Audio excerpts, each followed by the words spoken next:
The stage is all set and it's history in making. Prime Minister designate Narendra Modi in a short while from now will take oath of office as Prime Minister of India for the third time in a row. I'm Sakal Bhatt, and on this very special broadcast, Modi 3.0 on DD India, we will take the viewers of DD India at home and abroad through a memorable experience on this monumentous day, a proud occasion for Indians living in the country as well as abroad. So, tune in to DD India's special broadcast for live, accurate and uninterrupted coverage as history unfolds in the forecourts of Rashtrapati Bhavan as you take your front row seat to history. Narendra Damodar Das Modi ईश्वर की शपथ लेता हूं, भारत के संविधान के प्रति सच्ची श्रद्धा और निष्ठा रखूंगा। मैं नरेंद्र दामोदर दास मोदी संघ के प्रधानमंत्री के रूप में अपने कर्तव्यों का श्रद्धापूर्वक और शुद्ध अंतःकरण से निर्वहन करूंगा। पहली 3 इकोनॉमीज में एक नाम भारत का होगा। मेरे शरीर का हर कण, मेरे समय का हर क्षण देश को ही समर्पित है। देश का विश्वास पक्का हो गया है कि अब भारत की विकास यात्रा रुकने वाली नहीं है।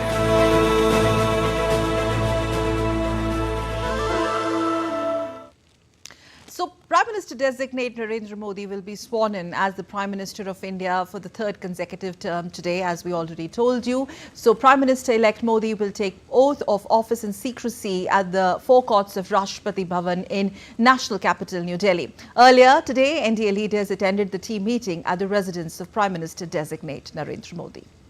He shared his thoughts with the members of his cabinet who will be sworn in today in a while. Senior BJP leader Amit Shah, Rajnath Singh, Nitin Gadkari, they were present. Among those who attended the team meet at Prime Minister Modi's residence were NDA leaders H.D. Kumaraswamy of the JDS, Jayant Chaudhary of the RLD, Anupriya Patel, Chirag Paswan, among others Ramdas Athawale, Shivraj Singh Chauhan, Bhagirath Chaudhary.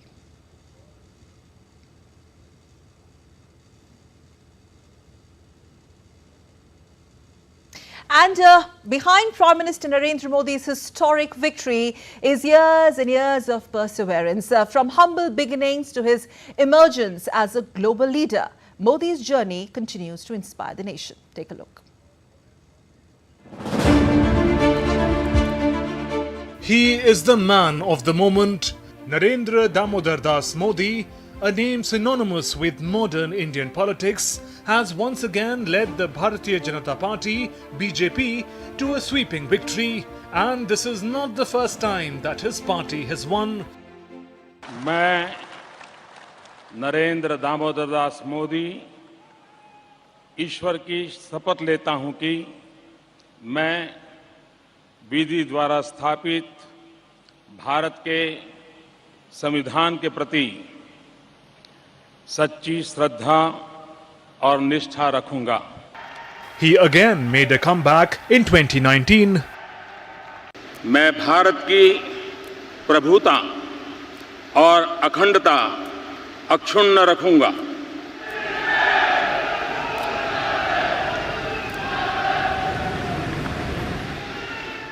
Born on September 17, 1950 in Vadnagar, Gujarat, Prime Minister Modi is a figure whose political journey is intriguing as well as inspiring. Rising from humble beginnings, his ascent through the ranks of Rashtriya Swayamsevak Sangh RSS to the BJP and eventually to the Prime Minister office in the country is a testament to his tenacity, vision and unwavering commitment to public service. His upbringing in a modest family instilled in him values of discipline, hard work and service to the nation, shaping his future endeavours. In 2001, he became the Chief Minister of Gujarat, a position he held until 2013. His tenure as the Chief Minister is often regarded as a transformative period for the state, marked by rapid economic growth, infrastructure development and social initiatives. Under his leadership, Gujarat emerged as one of India's most prosperous and industrialized states, attracting investments and generating employment opportunities. In 2014, His campaign was built on the promise of Achhe Din, which is good days, focusing on economic reforms, anti-corruption and national security. PM Modi's tenure has seen significant initiatives such as introduction of Goods and Services Tax (GST), Digital India Campaign, Swachh Bharat, Clean India and Make in India. His foreign policy maneuvers have also redefined India's position on the global stage. Prime Minister Modi is the boss.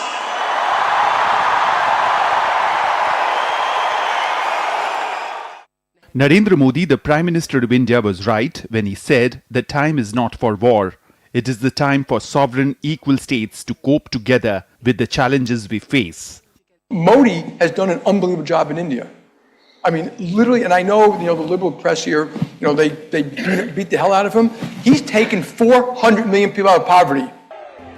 As his party wins the third term, his supporters celebrate. The nation watches closely, anticipating the next chapter in his remarkable political saga.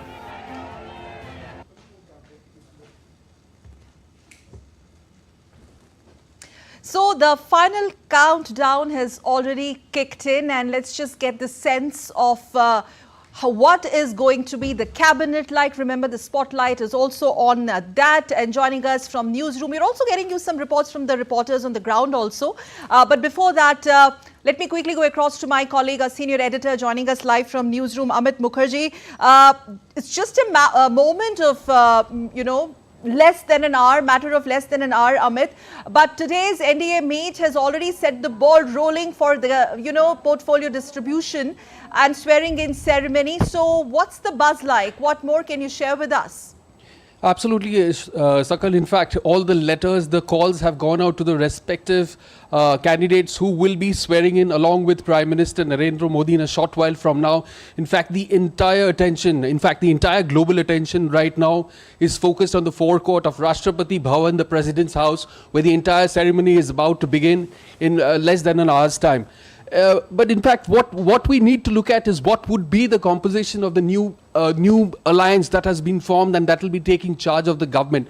Modi 3, that's what everybody is referring to it, this new alliance and the government. So, I have my colleague Saubhagya with me. Saubhagya, considering the fact that BJP has been forming governments, of course, this NDA has been a pre-poll alliance like the last occasions also. But this time, BJP has been kind of reaching out to its allies to strengthen its government's position right now. So what do you expect from this Modi 3 cabinet that will be sworn in from what would be the flavor of the cabinet? Amit, like you and me, the alliance partners, they are also waiting with bated breath. Who will get what? Now the alliance partners, they have a pivotal role to play in the Modi 3. The earlier two 2019 and 2014, that was completely BJP government, you can say, in a way. And now TDP and JDU, they are part of the coalition government, then Chirag Paswan's party, Apna Dal, there are so many alliance partners. So everybody like you and me waiting which portfolio they will get. Like one thing I'll tell you, the richest candidate is from TDP, Pema Sami Chandrasekhar. He must be waiting like Rajiv Chandrasekhar, he lost another oldest candidate from BJP, he lost. So he must be waiting what portfolio he will get. Nobody knows who will get what. There are a lot of speculations going on, but nobody knows who will get what. Right. So, Sakal, today is the day, 9th of June, where, the future course of India's action in terms of its global stance, its economic policies and its foreign policies will be shaping, once this entire cabinet is formed. So, everybody right now, the entire focus is on at the Rashtrapati Bhavan. Yes, Saubhagya. Amit, one thing, the visuals we saw at the Prime Minister's house, local landmark, Rakshak Khadse, a 3-term member of MP from Maharashtra, BJP. Her father was Maharashtra opposition leader of the house in the Maharashtra government. And, she came from a panchayat level member. See, in 2010, she was a panchayat member. So it is a very, it's like two prominent faces of the Modi, Smriti Irani and Menka Gandhi, they lost the elections. And then Rakshak Khadse, I think that she will play a major role in this government. Right. So, right now the focus is on Rashtrapati Bhavan. Back to you, Sakal. Okay, thank you very much. We'll of course come to you in a while from now, but many thanks for putting this in perspective, Amit and Saubhagya. Thank you. And moving on, Narendra Modi is set to take oath as Prime Minister for the third consecutive term. in a few moments from now. But prior to becoming the Prime Minister, he served as the Chief Minister of Gujarat for 13 long years. So in all, he has held a public life or public office at the state and also at the national level, spanning over 2 decades, 23 years to be more precise, which is a record in itself. Take a look. The National Democratic Alliance government under the leadership of Prime Minister Narendra Modi has come to power for the third time. With this historic victory, Narendra Modi has become the leader who has ruled the longest as head of an elected government. Till Thursday, Narendra Modi has served as head of an elected government for 8,279 days. That means as head of a government, he has ruled for more than 8,000 days.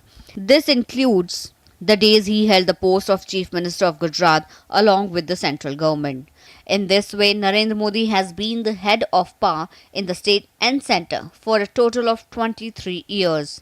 Narendra Modi was the Chief Minister of Gujarat continuously from 2001 to 2014, while from May 2014 till now, he is holding the post of Prime Minister of the country. The second leader to hold the post of head of power for the longest period was the country's first Prime Minister Jawaharlal Nehru. Although he was not the Chief Minister of any state, but he became the first PM of the country. He held the power at the centre for a total of 6,130 days. After the independence of the country, he was made the Prime Minister. Nehru was the Prime Minister of India continuously from 1947 to 1964. He held power for 16 years and 286 days. प्रधानमंत्री नरेंद्र मोदी का ये जो तीसरा कार्यकाल शुरू हो रहा है वह 2014 और 2019 से भी बड़ी जीत है और इस मायने में हम जरूर याद कर सकते हैं जवाहरलाल नेहरू को, लेकिन जवाहरलाल नेहरू से कोई तुलना नहीं है। तुलना इसलिए नहीं है क्योंकि वो स्वाभाविक रूप से एक स्वतंत्रता संग्राम का जो मंच था कांग्रेस, उसके नेता थे, जबकि प्रधानमंत्री नरेंद्र मोदी साधारण जन से निकले हुए नेता हैं और जिनको जनता का विश्वास प्राप्त है। A new page will be added in the history of Varanasi parliamentary seat as soon as Narendra Modi takes oath as Prime Minister for the third time. With this, Varanasi will be the second seat in UP from where MP elected for the third consecutive time will become the Prime Minister. Earlier, this record was in the name of Phulpur seat of Prayagraj and the country's first Prime Minister, Pandit Jawaharlal Nehru. Lucknow and Rai Bareli seats also have been special for the post of Prime Minister. Atal Bihari Vajpayee, who won the elections from Lucknow seat, could not become the Prime Minister for 3 consecutive times, while former Prime Minister Indira Gandhi could not win the elections from Rai Bareli seat for the 3rd consecutive time. Not only this, PM Modi's victory for the 3rd time is also special in the sense that he is the only leader of India who has won 3 consecutive elections and has maintained his vote share in each election. In India, still now, only Jawaharlal Nehru has been able to win 3 consecutive elections. PM Modi is the second leader after Nehru to do so. If we talk about the vote percentage, Jawaharlal Nehru got 45% in 1952, 47.8% in 1957 and 44.7% in 1962, whereas Narendra Modi-led NDA got 38.5% in 2014, 44.9% in 2019 and 43.82% votes in 2024. The vote percentage for Nehru increased in the second general elections in 1957 compared to the first general elections held in 1952. But by 1962, Nehru's popularity declined, which was also reflected in the results of the third general election held in 1962. In the third general elections, Nehru's vote percentage went below even that of 1952. The story was repeated in the seats won also. In this sense, Prime Minister Modi's victory is also important as he is the only leader of India who has won 3 consecutive elections and has also maintained his vote share in each election. In the 1984 general elections, Rajiv Gandhi, riding on the sympathy wave generated after the assassination of Prime Minister Indira Gandhi, had succeeded in winning the highest ever 414 seats out of 541 seats with 49.1 vote share. In contrast, the National Democratic Alliance (NDA), led by Narendra Modi, had won 352 seats in 2019 with 45% vote share. In this, Bharatiya Janata Party alone was successful in winning 303 seats. The fundamental difference between Rajiv Gandhi's victory and PM Modi's victory can be understood from the fact that Rajiv Gandhi's victory was a result of sympathy arising from the assassination of Indira Gandhi, whereas Prime Minister's victory was a result of public support for his governance and party's manifesto. Bureau Report, DD India.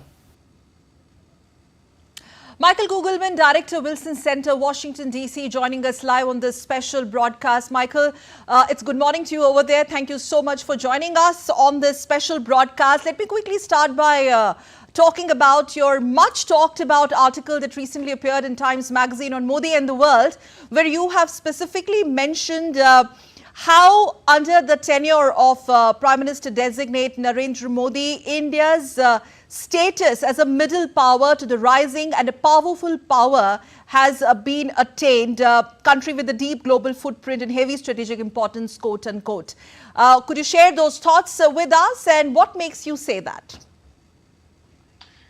First of all, thanks for having me. It's good to be back here with you, and thanks for referencing the article. Look, my main argument was that Modi, over his first 10 years in power, has really positioned India to transition away from being a middle power into being a major power. And one of the main reasons why I said that is that he really, I think, more than any other Indian leader before him, advanced India's role on the global stage in terms of being becoming a member of key international organizations, and also growing India's economy to the point where, as you know, it's the fastest growing major economy right now and the fifth largest in the world, having recently succeeded or gone past the UK.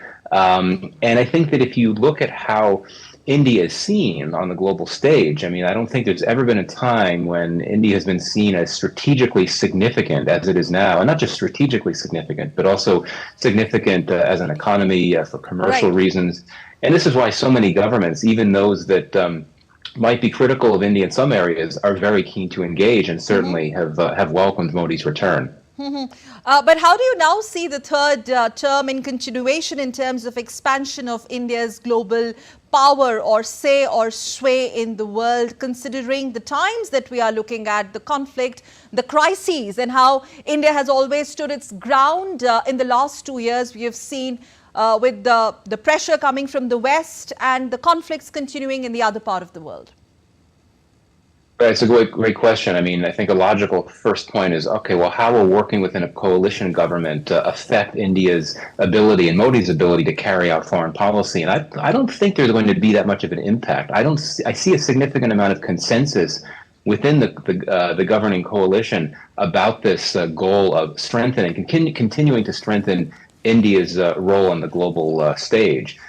Indeed, as you've noted, I think that India under Modi has managed to navigate what has been intense great power competition. It's been, emphasizing this long-standing principle of strategic autonomy. I anticipate that continuing. That has become increasingly difficult, given that great power competition is so great, given that you have multiple major conflicts raging around the world. Now, as I said in the article, India has managed to maintain very good relations with both the U.S. and the West more broadly, and Russia, despite Russia's invasion of Ukraine, which India, of course, has not condemned. And in that sense of term, containing China's expansionism, in the third term, how do you see that? Very quickly. Well, that's clearly going to be a major initial foreign policy priority for Prime Minister Modi and his government. Honestly, I think a big part of that is continuing to strengthen relations with the U.S. I think that as that security relationship strengthens, as you have more intelligence cooperation, security cooperation, the two countries can work together to strengthen India's capacity to deter China, and working together, the two can work with Quad partners and others to counter China's power around the broader Indo-Pacific. Okay, Michael, just stay with us. I'm just requesting you to stay with us because I'm also going to take this opportunity to introduce our very special guests in our studio. Very glad to have with us Ashok Tandanji, veteran journalist, joining us on this broadcast, and extremely glad to have Subhamoy Bhattacharjee. Always a pleasure to have you, sir, senior economic journalist in India. Michael, just stand by quickly, sir, with you, that point on the transition of India from middle power to the major power under Modi? Today, Prime Minister Modi, the Prime Minister of India, has emerged as a consensus builder in the world politics. Okay. And this is a fate which he has achieved through his perseverance, his efforts, and his approach to reach out to the world leaders in a very friendly manner and having a personal contact. Now, it requires courage of conviction to say that this is not an era of war. Telling this to Putin and still maintaining excellent relations with Russia. And G20 was an excellent example of Prime Minister. So, therefore, what our friend has said is absolutely right. But still a long way to go.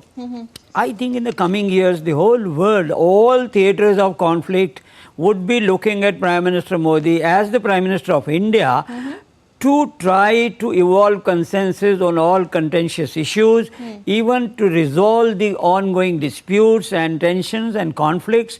So that is the approach. And that's why if you look at it, today's swearing-in ceremony also, he has not forgotten to invite the neighboring leaders and others, the India-Pacific leaders and all that. So that is the approach which India's foreign policy is going to take. I would like to make one more important point. Sure. That the alliance partners, especially the two major alliance partners, Chandrababu Naidu and Nitish Kumar, they will have full faith in Prime Minister Modi's foreign policy.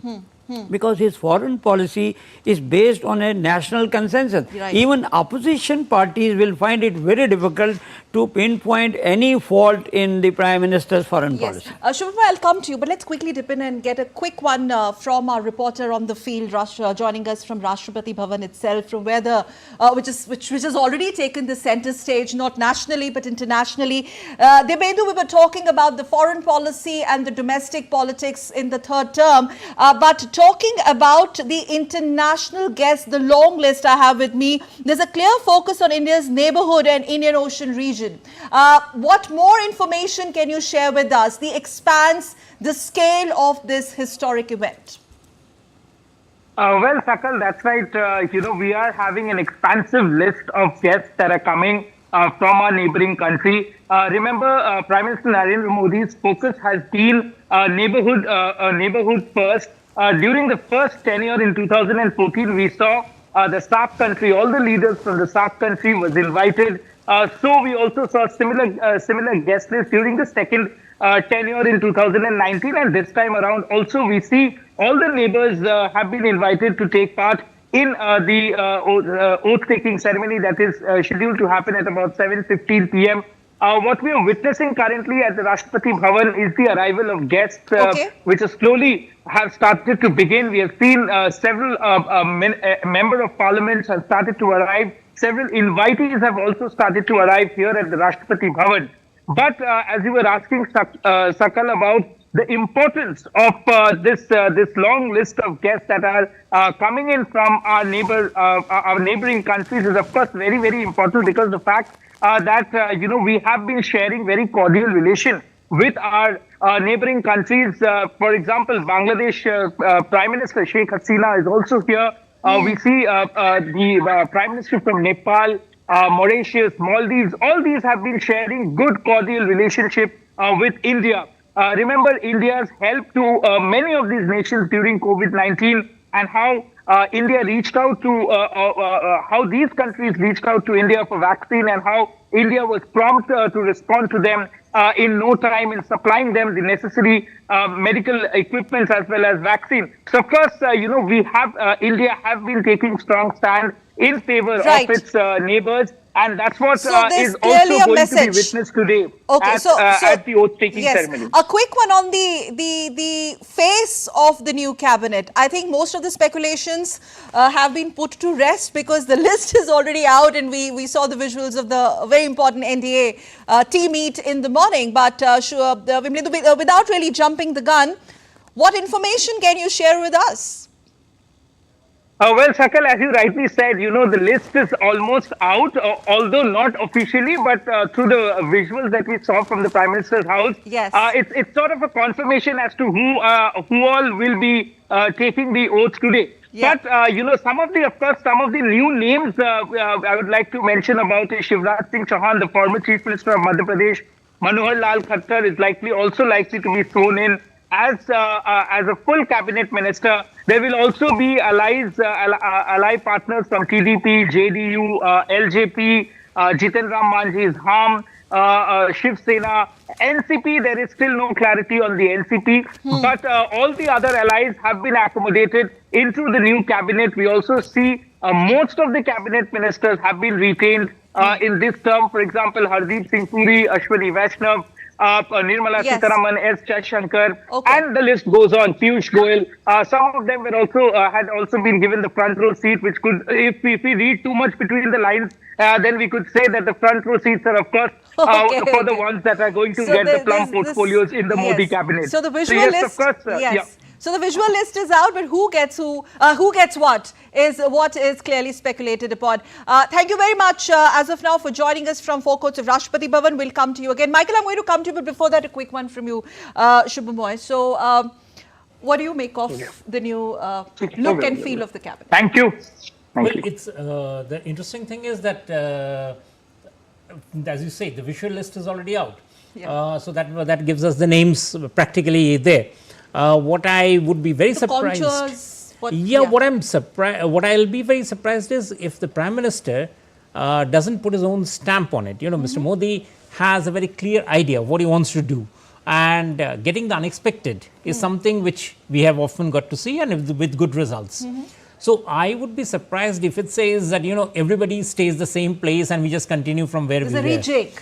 There's considerable amount of rejig possible, and there's a considerable amount of that will be basically thought through. That why is it necessary for a particular person to be in particular ministries and so on.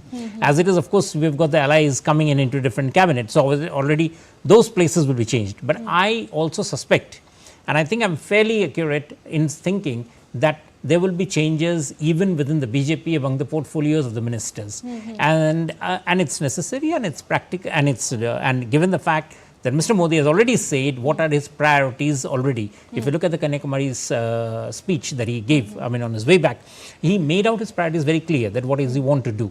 So we should be reading that along with what is happening today to get a sense of what he wants to do. So there is also a counter view, a quick one on this, that this time around there was a smaller mandate or a limited mandate, so less political space to maneuver in, and those who were very shocked with the result, well, they have to live with it now, that will this sustain and the unity of the whole, NDA bloc. Any comments on that, now that the visual list is out? That's exactly what Mr. Modi would want to say, that I do not find or I do not accept that my mandate to govern the country, to create the possibilities, to take on the opportunities has been limited, has been circumscribed. There was a lot of discussion, it was almost given that there will be 30 people. Today he's making it very clear, it's not going to be 30, it's actually going to be almost a full cabinet taking in. That is a very big step, that he's not starting out halfway house. The entire team starts on Sunday evening so that Monday morning they are all in the different ministries taking on the job. Back to business. Back to business. So that's a very significant point, that I'm not doing a halfway house. I'm straight onto it with my priorities, with the team's priorities, senior people coming in, new faces coming in, which is why I suspect that when the list of the portfolios are announced, that will be very interesting, because that will give a very good idea of where the Prime Minister expects the team to perform, which are the key areas which he thinks that he would want to do.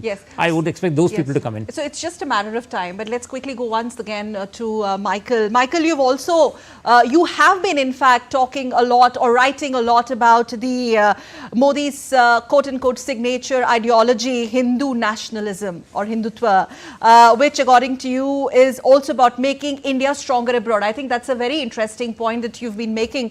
And in the third term, how do you see that as a multiplier effect and India's rise and further rise of the global stage? There is this acknowledgement, there is this acceptance as far as this Hindu brand of nationalism is concerned.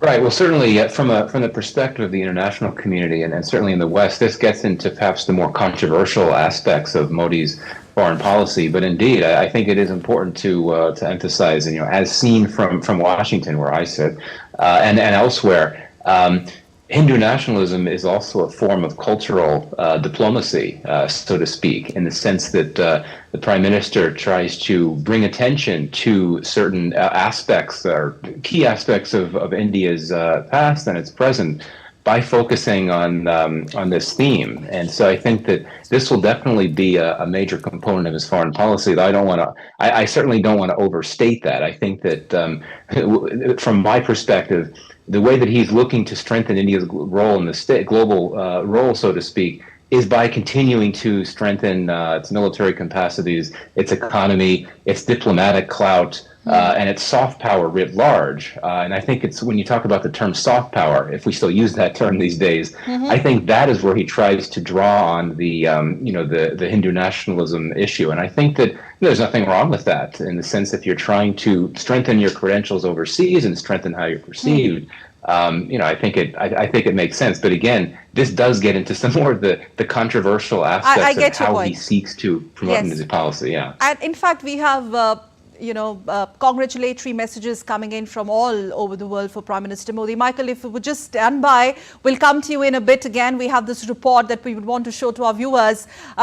We do know that the South Asian and African leaders, they would be attending Prime Minister Modi's inauguration in New Delhi today evening, and it reflects India's policies of the neighborhood first and the security and growth for all in the region. We have this report. Take a look. The stage is all set for the swearing-in ceremony of Narendra Modi as India's Prime Minister for a third historic term. Keeping in line with the country's neighborhood-first policy, leaders from India's neighborhood will be attending the event in New Delhi on Sunday.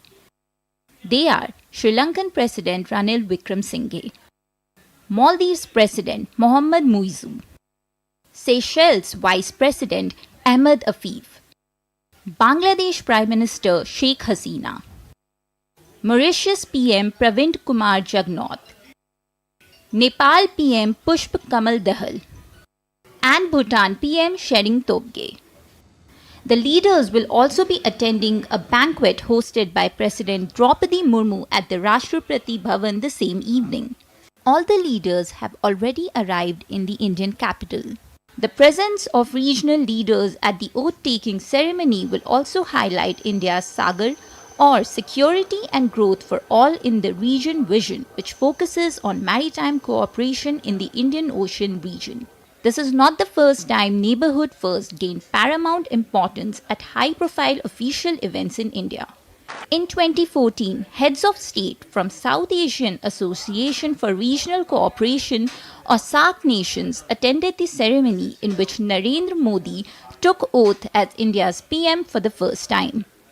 Leaders from BIMSTEC or the Bay of Bengal Initiative for Multi-Sectoral Technical and Economic Cooperation were present at Modi's swearing-in ceremony in 2019. Anu Kaushik for DD India. Okay, let's quickly go back to our guests in the studio, sir. That point on smaller mandate, but it doesn't matter. First of all, the mandate was not smaller, but what do you make of the visual list that we already have? What's going to be the X factor when it comes to term 3? No, first of all, let me make one point very clear. Sure. That the NDA this time was a pre-poll alliance. There was no discussion on a minimum program prior to the election. And even after the election, all the NDA constituents have not gone for any common minimum program, not even discussed who would be the convener of the NDA. And the support extended to Prime Minister Narendra Modi by all the constituents, whether small or big, is unconditional, because they were all pre-poll alliance. And that is why exactly the President has not asked the Prime Minister to prove his majority on the floor of the House within 15 days. True. That has been the normal practice when a coalition government takes over. It has happened during the UPA, it has happened during NDA 1, third front government, all that. So therefore, the mandate to be undermined, I don't think it will be a very fair analysis. It is a very clear mandate to the NDA.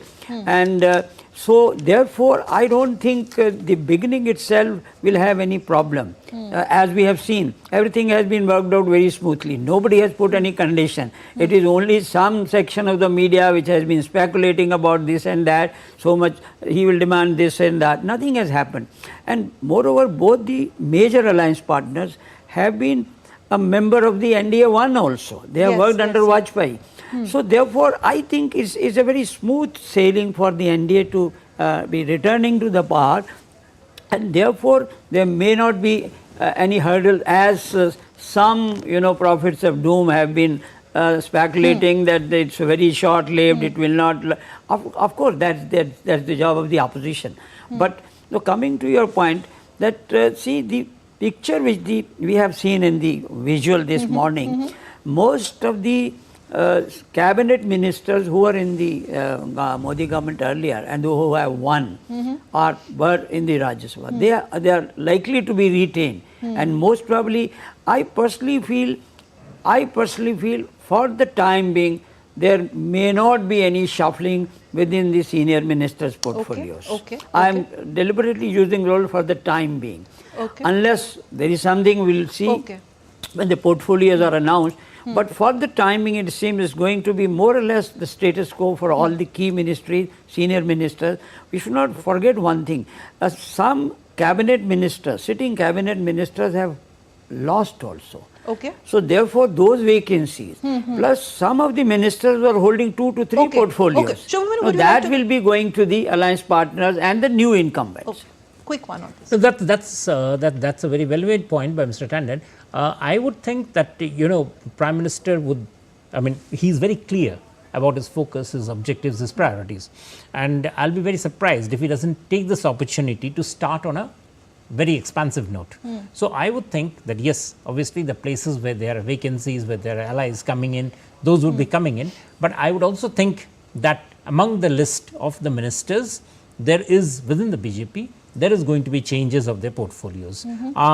It was almost, it's not that it's needed, but it's much more needed for the Prime Minister to give out the assurance, the point that you were making about that this is a full mandate. I intend to do things. So when I intend to do things, remember Mr. Modi doesn't change people midstream. It's been a very important thing that he gives them the full time to prove themselves. So now he's starting with a 5-year term. So at this stage, he therefore gets that opportunity to decide if the persons can now deliver somewhere else, or maybe there are some emergencies. There are some issues which are coming up in new ministries where he might want a different head to think about these things. So this is good now. Could there be some surprises also? No, that's what I'm saying. So what I'm saying is the cabinet this time, he doesn't want unnecessarily, when policies change and then ministers are changed, it does create a bit of a uncertainty. He has avoided that, very resolutely avoided that in the 10 years. Instead, he has allowed the ministers to correct themselves, regroup themselves, deliver. He stood behind them. The new cabinet gives him the chance. He's done that in the last government. In the first term, he did in the second term. I don't see any reason why he should not be doing it now. And I think it will actually be a very healthy message to everybody concerned to perform. Because they are all coming in as cabinet ministers. There are some people who have lost, as Mr. Tandon rightly pointed out. They're still there. So he's giving the confidence to them that yes, you are there. But I might want to do something in some places. Point taken.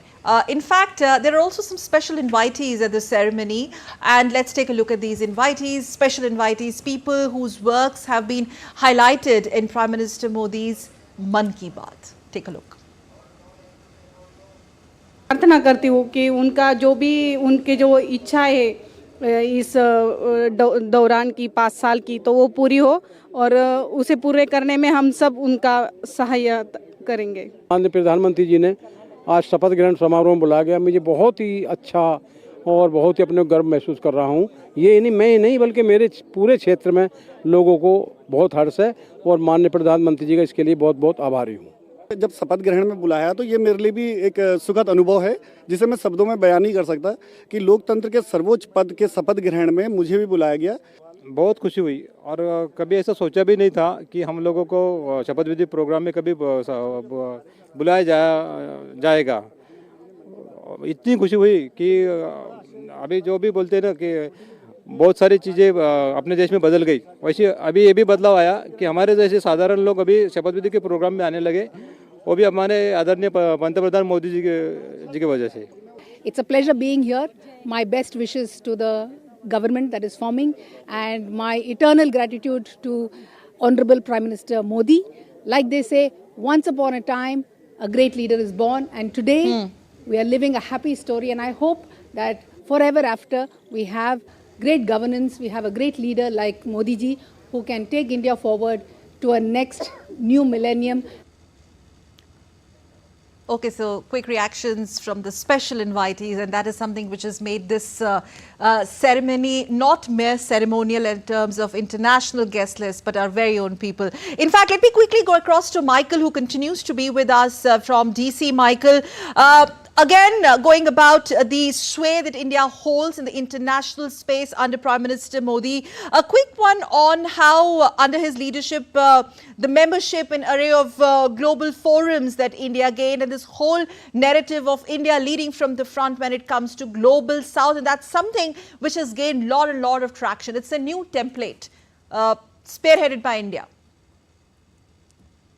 Right, absolutely. And just a quick point on the broader issue here. I mean, seeing how so many world leaders reacted so quickly with congratulations for Modi, in some cases, even before the final election results had been announced. Yes. I think that's an indication of just how how Modi is seen, though that's also a reflection of how India is seen by the world more broadly. And I would also specify here the fact that the Maldives president accepted the invitation to attend the swearing, and that is really significant because, as you know, he ran a campaign on an anti-India plank, this India Out campaign. But here he is, and I think that's a reflection in this case of how President Moizu wants to better balance relations with China and India. He doesn't want to align with China. But my broader point is that we see just how the region and certainly the world more broadly view India and are keen to engage. But yes, on the global south issue, clearly something else where Modi has really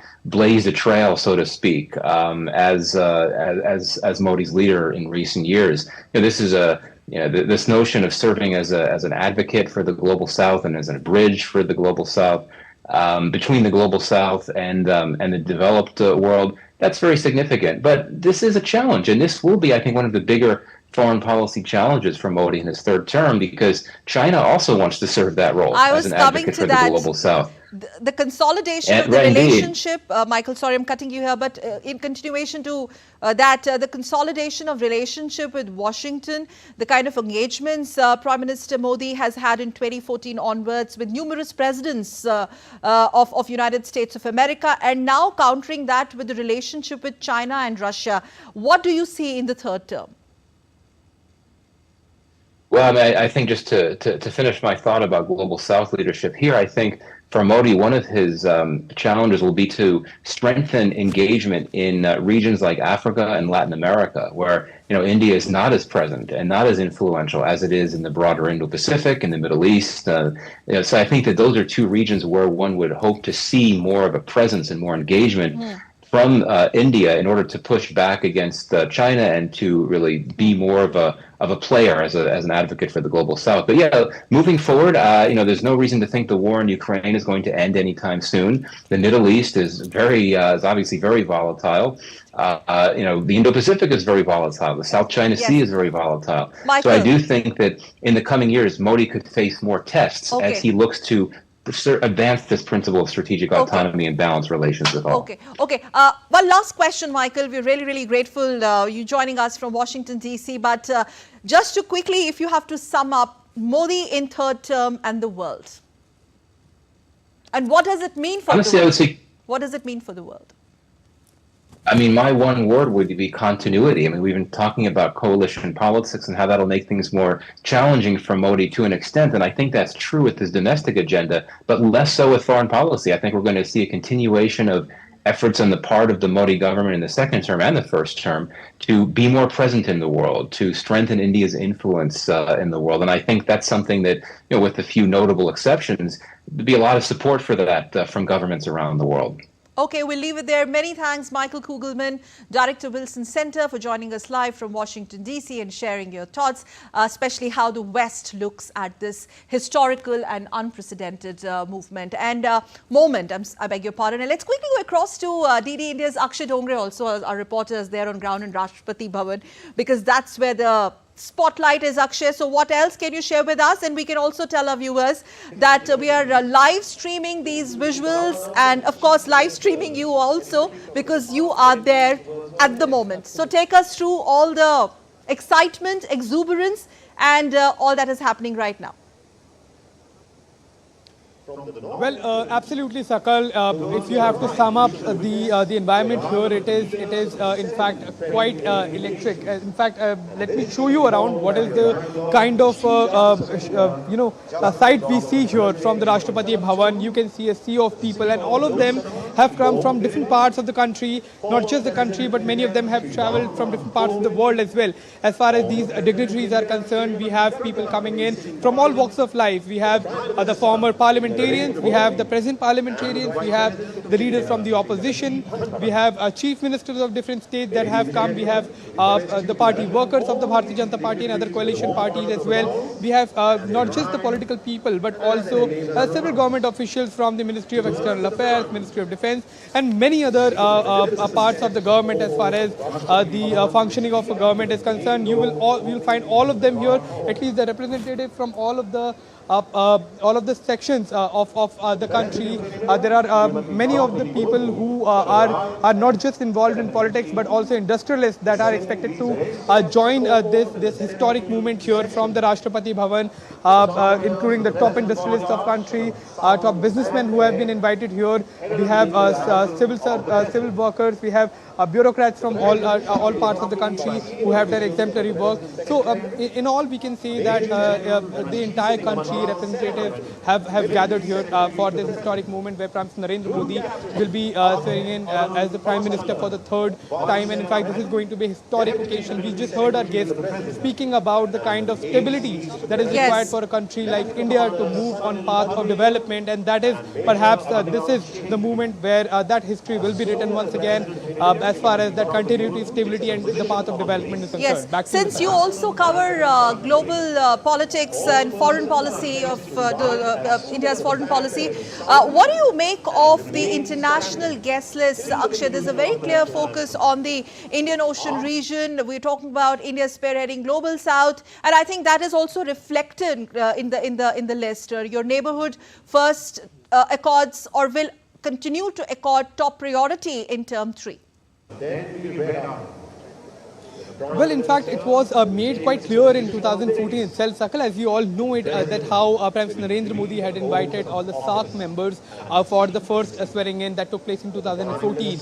Coming back to 2019, it was the BIMSTEC leaders that were invited for the swearing in ceremony of Prime Minister Narendra Modi, and for the third term as well. That continuity, as far as the foreign policy is concerned, that remains the same, because we have leaders coming in from the neighboring countries, from the Indian Ocean region, from the Global South, and that in a way has been clarified by the government. This has been a huge symbolism as well, that India's focus remains on its neighborhood first policy, on Global South, India being the voice of the Global South, and how the issues can be resolved as far as the Indian Ocean region is concerned, in terms of freedom of trade, freedom of navigation. All of the issues the contemporary world that is seeing is in a way answered. All of the problems are answered in this neighborhood first policy, in the policy of keeping the Global South first as far as the issues and the opportunities are concerned. Back to you.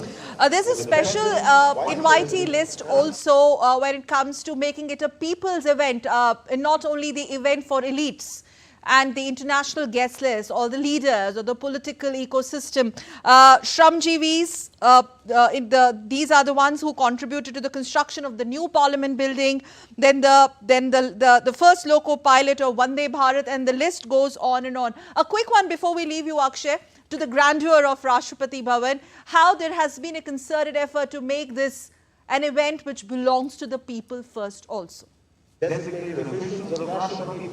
in fact, we have seen this time and again, that any such event of grand magnitude has been about involving people. We have seen not just in swearing in ceremonies, but also in events like Republic Day, in events like Independence Day, where Prime Minister Narendra Modi has focused on Shramjeevis, on people coming in from different walks of life, on Asha Behenjis that are there, all of the volunteers that have been invited time and again.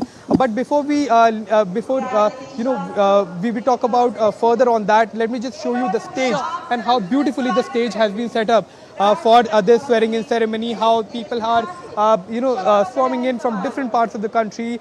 These are not just VVIPs, but we also have Shramjeevis, as Prime Minister Narendra Modi has been calling them, people who are architect of a modern India, people who are architect of a new India. Those all have been invited. Their representatives have been invited to ensure that no man is left behind, no section of society is left behind. And this has been continuously showcased by Prime Minister Narendra Modi in the domestic politics as well.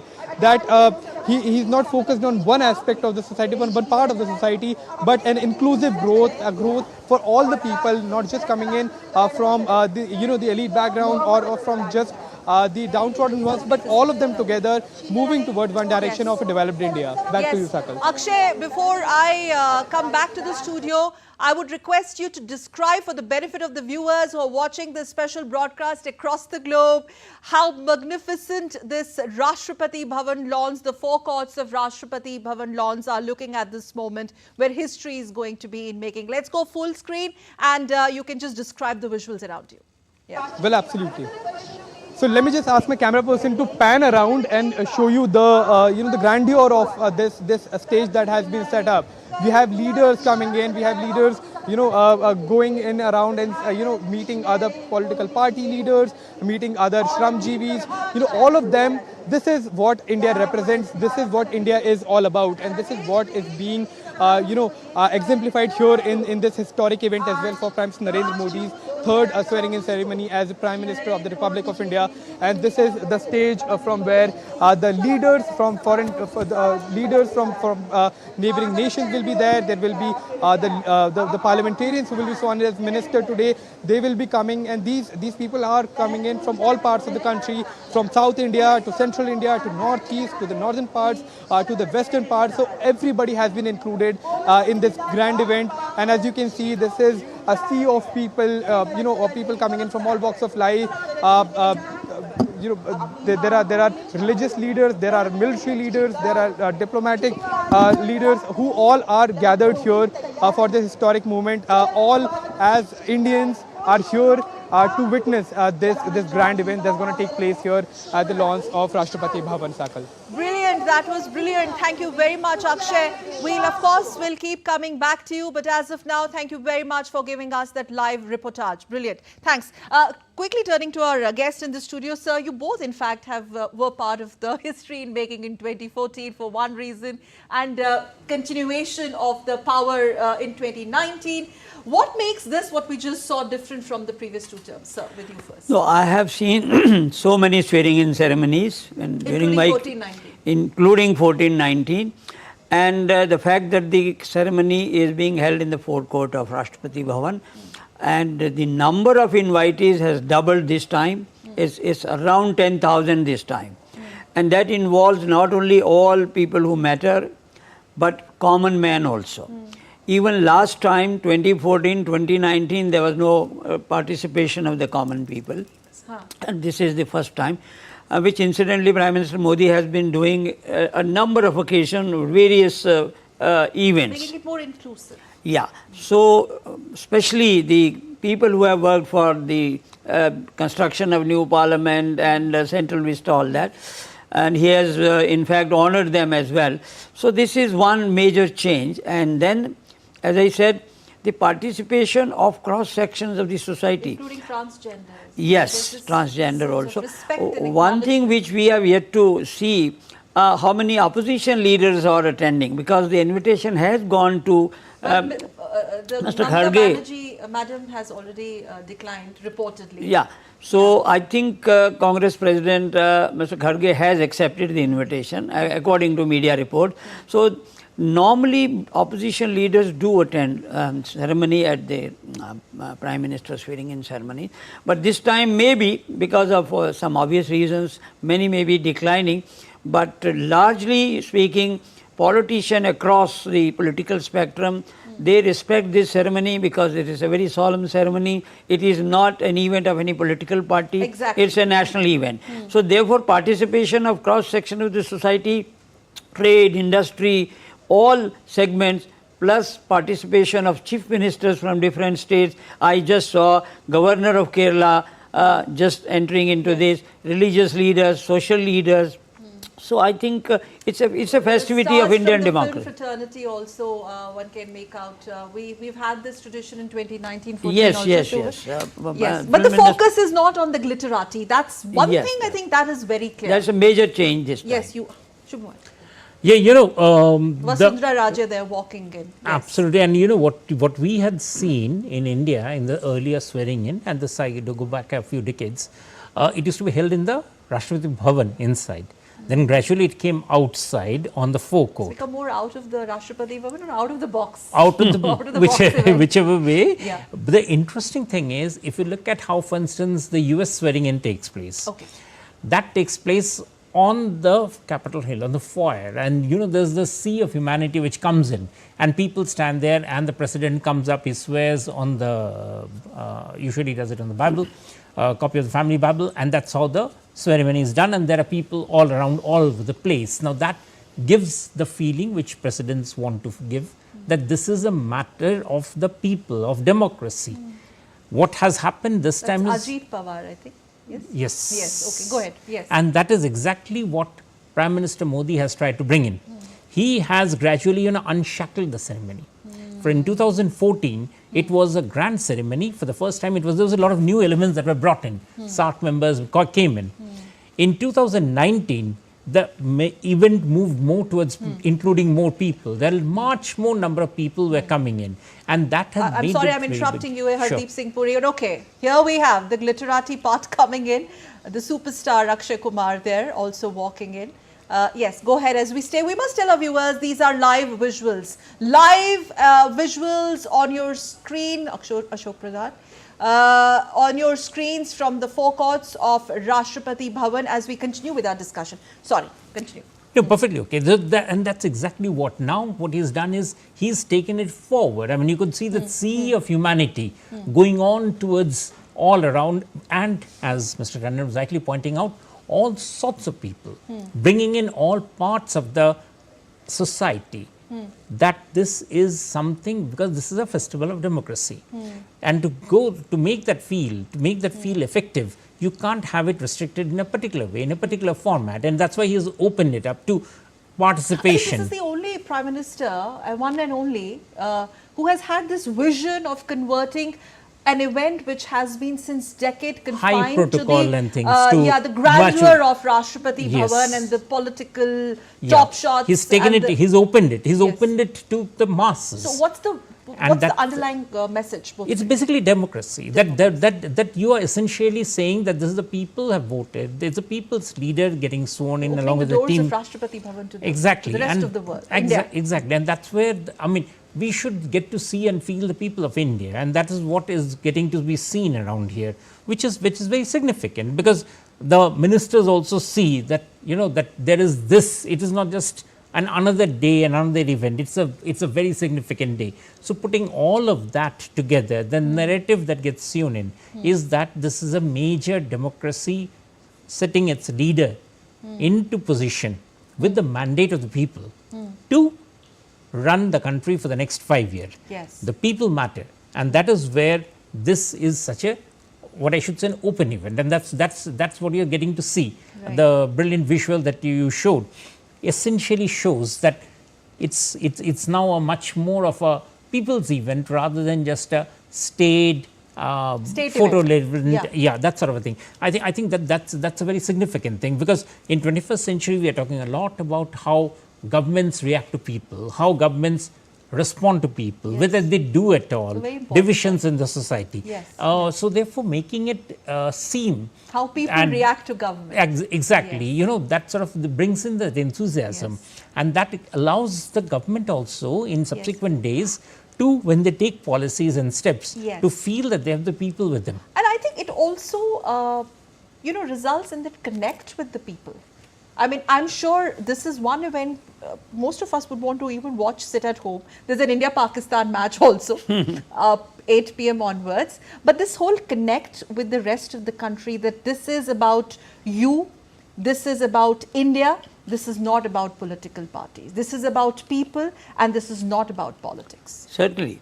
See, the connect is very significant thing. That's why he is trying to make it a participatory democracy. You would participate not only election process, but subsequent to that also in the governance as well. Now today the cross section of the society which is present, if you look at it, the visual, it looks like a sea of humanity. Exactly. And that was something which is very unusual. We haven't seen that kind of a gathering so far. So I think the people do get connect. And that is the idea of Prime Minister, to connect with the people and remain connected. Not only just when you approach them through your, electioneering, campaigning and all that, and road shows, but when I am in power, I still stay connected with you and I have your representative. You're part of that. Yeah, Yes. and I think that's very significant, and that's a major change. Prasoona Joshi, yes. That is Go ahead. a major change which we have witnessed this time. And There's Prahlad Joshi also. yes, now as we see, most of the probables are now occupying their seats, but the fact remains that there is a cross section of the society, governors, chief ministers, former chief minister, and from industry, captains of Indian industry are also there, and the people are watching this particular event. It is certainly a TV event also. Yeah, of course it is, because It is. millions and millions Yes. will be watching on Abroad, television abroad also, the diaspora. I would love to continue this discussion with both of you, but we have one more report and we want to show this to the viewers of DD India, and I promise we'll keep getting you those live visuals from Rashtrapati Bhavan, which is going to be witnessing history in any moment from now. It's 18:32 by my studio clock.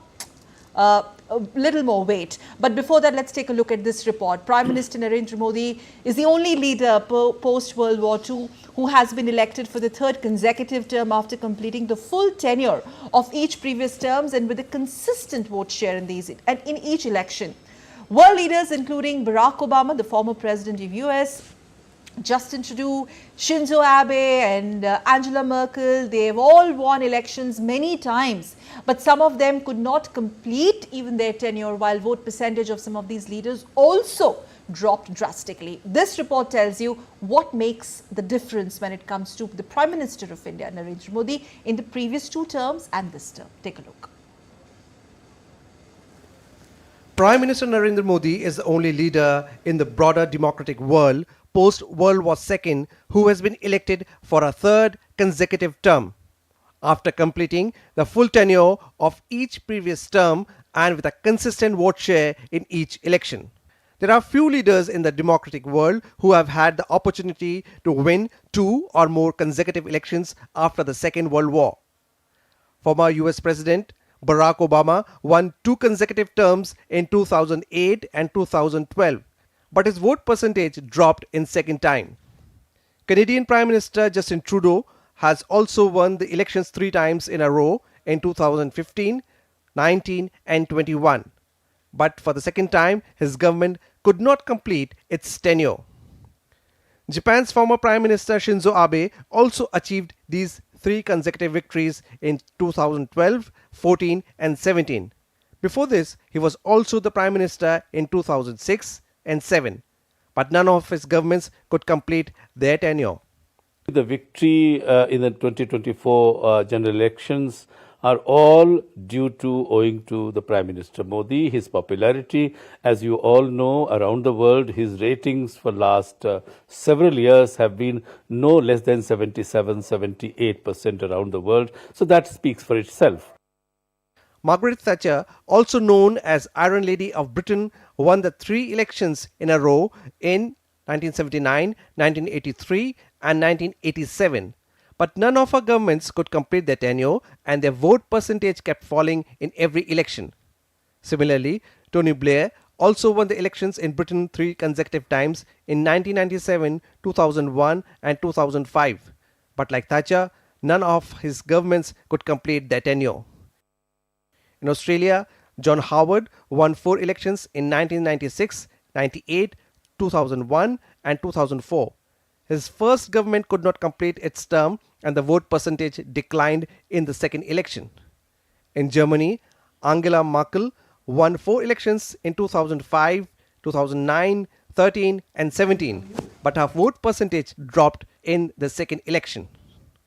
Vishal Baristo's report for DT India. So that was a quick comparative analysis of the world leaders and their performance. I'm going to go to that a little later, but before that you were telling us, sharing the experience of being there, making it a more people-centric event. That's what we're talking. We're discussing about the star presidents. So normally they come at the last moment, you know, they are star in their own right. But their own right, but they come quite towards the closing time of the ceremony. So we will be expecting a lot of film stars coming into it. But I think the presence of spiritual leaders is also very significant. Because they are not from just one sect or religion, they are from across different religions and sects. And they do send their representatives, that is one thing. Although India is a secular democracy, but the fact remains that spiritualism is very much part of India's ethos and our heritage. So they do come, they are invited, and they are from various religions. That is one side. And the industry, captains of Indian industry, I wish if your camera can focus, all of them must be attending. 8,000 gathering, 8,000 people gathering. I mean, I don't know. I mean, we will of course come to know gradually who all are there. But has this really gone bigger and better, moving from strength to strength, as we say, in terms of the expanse of the event? Now, reports suggest 8,000. Now, forecourts of Rashtrapati Bhavan, you were talking about religious leaders and says, here we have more. Shubhamoy? And not only the expanse, what you have noticed is, and this is something that the Prime Minister has been very good at, he has converted several events in India into a very major event. You know, lots of our things that we had been doing used to be very staid, used to be very limited performance. I mean, let me give an example. The Padma Awards. It used to be an award ceremony that the Prime President would give out, and there would be a list of people. The Prime Minister opened up the Padma Awards. It became a people's movement. I mean, recognizing people from different facets, from different aspects. So much so that Padma Awards today is a very noticed event in the national calendar. Take the same example, for instance, the way the G20 went. The G20 in lots of other countries have been quiet affairs of heads of state coming along, talking about, obviously, it's very serious issues. But they talked about and that went along. What the Prime Minister, Mr. Modi, did was he opened it up to say that people needed to be part of it. And it moved on to so many cities. About how many cities was it? About 100 cities or 200 cities, where it moved across India. Now that is a very remarkable thing. Senior BJP leadership on your screens, Shivraj Singh Chauhan, Nirmala Sitaraman, and external, and Dr. Jaishankar. Sitting out there, So you know, that is also like now Venkaiah Naidu. Speculation as to who takes what and who stays where, and especially these key portfolios. If you could just, without spilling the beans, give us a sense. I can tell you from experience. Finance, so next to the Prime Minister, the former presidents of the BJP would be sitting in that order. It would be Rajnath Singh, Amit Shah, Nitin Gadkari, and if Mr. Nadda is going to be sworn in, he would be the next in the line. Then former chief ministers. See, if you see, Nirmala Sitaraman is sitting next to Shivraj Chauhan. Which means? Means that he is a former chief minister.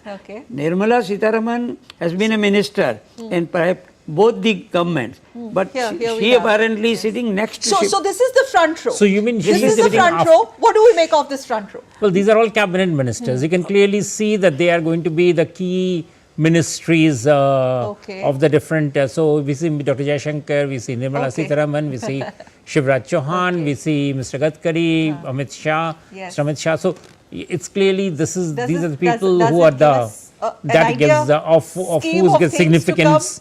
Of significant people in significant places. Is about one chair which is lying vacant next to Gadkari and between Shivraj Chauhan. And if it is going to be Mr. Nadda, obviously he would be joining that. And Shivraj Chauhan being the senior most former chief minister, he is occupying the next chair. And Nirmala Sitaraman and Jaishankar are sitting next to him.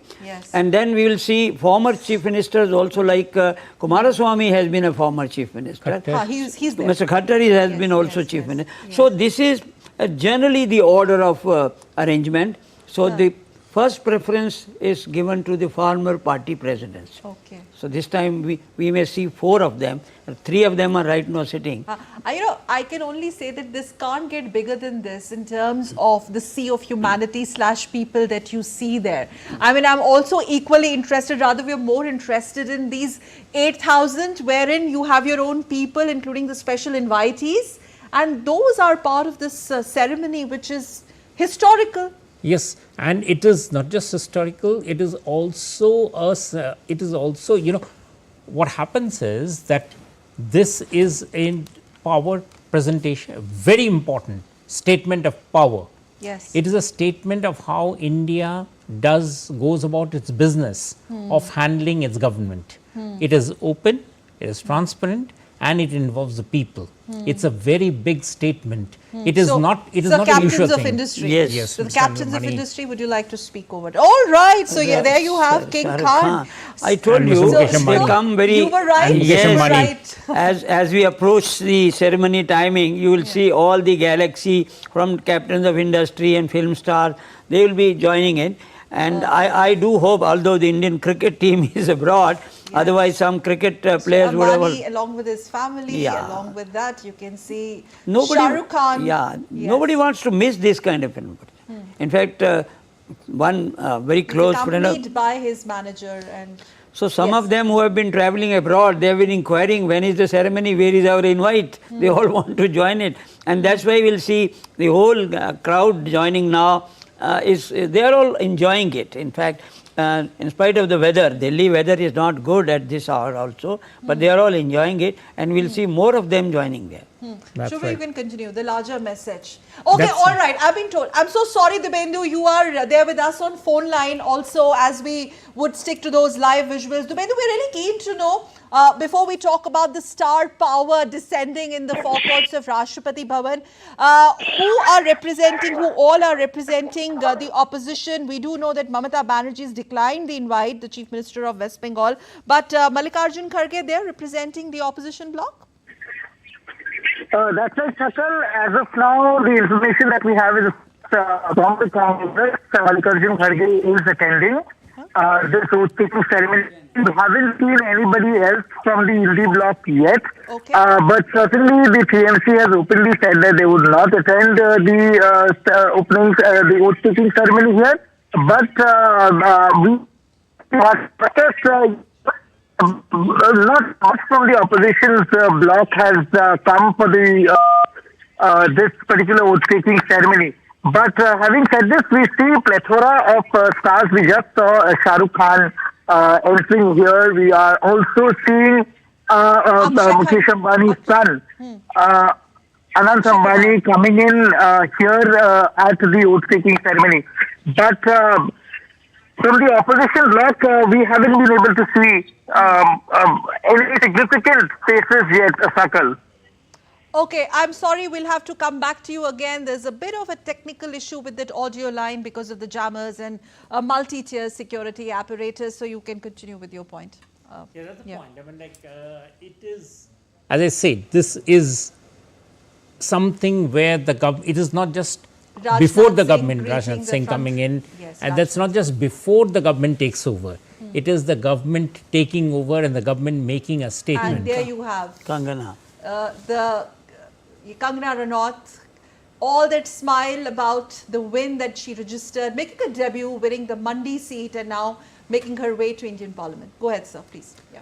So therefore, the very fact that these people, I mean, I'm not talking about the political leaders who obviously will be there. Chandrababu Naidu. Everybody else who from the industry, from the film world, from anybody else makes it a point. It's like, I mean, comparisons can sometimes turn trivial, but frankly speaking, there aren't too many comparisons available across the major democracies where this sort of a get together of people for a very clear specific purpose is actually held. I mean, which is not very easy to see. Veteran leader Murli Manohar Joshi. Lal Krishna Advani. I think Murli Manohar Joshi. I beg your pardon. Murli Manohar Joshi, and I think that's the statement. He making it to this ceremony. Yeah. Sir, would you like both of you to comment on it? No, soon after the victory Yes. and being elected as leader of the Despite NDA, his age and yes. Prime Minister went to L.K. Advani's house, Murli Manohar Joshi's house, and even former President. The man also of the moment, Nitish Kumar, there were a lot of speculations on the election day, if you remember. Oh, Nitish Kumar and Chandrababu Naidu, will they switch sides and all of that? But I think all that has been put to rest as we stay with the visuals of Rashtrapati Bhavan. There you have Nitish Kumar making his way in, and you were talking about Murli Manohar Joshi. No, not only Murli Manohar Joshi. The Prime Minister Modi went to the residence of L.K. Advani to seek his blessings. He went to the residence of Murli Manohar Joshi to seek his blessings. And he also went to Rajghat to pay his homage to the father of the nation. He also went to Sadaiv Atal, the memorial of former Prime Minister Atal Bihari Vajpayee, and also to Amar Jawan Jyoti. So these things do send a message across to the rest of the world. And now we see the senior people also, most of them have already arrived. So this is one thing which the Prime Minister never forgets. Otherwise he would have avoided going to Advani's house or Murli Manohar Joshi's house or visiting, Rajghat or Sadaiv Atal. But he does every time. He keeps in his mind that his duties. So I think the whole event, practically I agree with my friend that all the event which we have seen, Ramnath Kovind, he went to Ramnath Kovind's residence also.